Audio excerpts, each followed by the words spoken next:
Okay. Back. Sorry about that.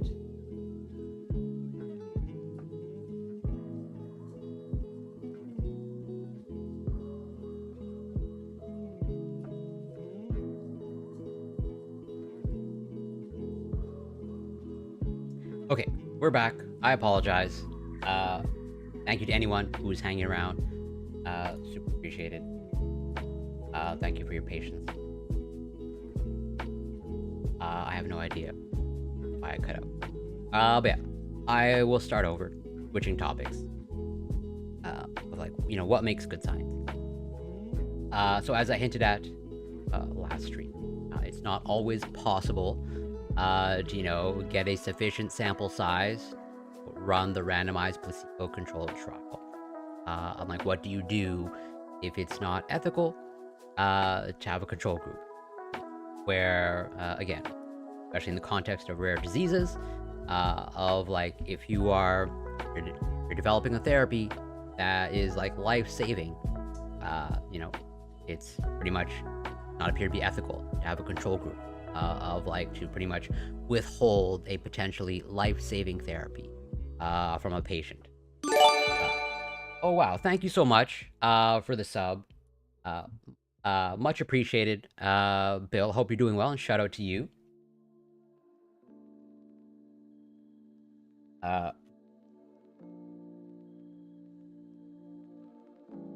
Fellow sports streamer or former sports streamer, but super generous. Thank you so much for the support. Super grateful. On the topic of gratitude, where it's like, yeah, super grateful for all the support. So yeah, what do you do in that context? That's pretty much what this article is hinting at. Of like rare disease researchers pioneer a unique approach to clinical trials, where it's like if you can't run, or it's not ethical to run the randomized double-blind placebo-controlled trial, like what do you do?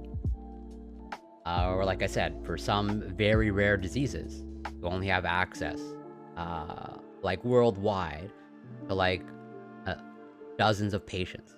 So again, it's like literally impossible to recruit, the thousands of patients it requires to get good data or to, come to statistically significant conclusions. So randomization and placebo groups are giving way to biomarkers, real-world data from wearables, and multi-center and adaptive trials. So in the development of new treatments for rare diseases, a crucial challenge lies in the name, rare. Despite their being rare, there are many of these diseases, with more than 7,000 diseases that each affect fewer than 200,000 Americans, according to the US Food FDA. Researchers are continually trying to develop safe and effective new treatments for thousands of rare diseases, but it is difficult. Some of the most promising approaches lie in modified clinical trials and making use of real-world data. The European Medicines Agency, EMA, defines a disease as rare if it afflicts fewer than 5 people in 10,000. The list includes well-known diseases such as sickle cell disease and more obscure diseases such as the neurodegenerative disease aceruloplasminemia, the autoimmune disorder Schnitzler syndrome, never heard of that, Waldenstrom macroglobulinemia, a type of lymphoma. Actually, these are all pretty... Actually, I haven't heard of these, surprisingly. Even within one rare disease, many subtypes can exist that require personalized approaches to therapy.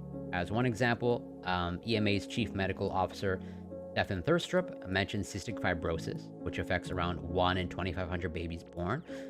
When I left medical school 30 years ago, we knew that cystic fibrosis was caused by a genetic defect. Now we know that different mutations in the genome can cause this disease, he explains. So now you actually start to sub-segment this rare disease, which adds additional complexity to finding patients and screening them to find out whether they're eligible for a trial. So it's interesting. So there's been, based off what I'm understanding, what's being said, which, I'm actually pretty familiar with cystic fibrosis, a genetic lung disease that, pretty severe, although there's been, pretty strong advancements in therapies in the past few decades. But even then, they're definitely far from perfect. But like, yeah, it seems like based off of their greater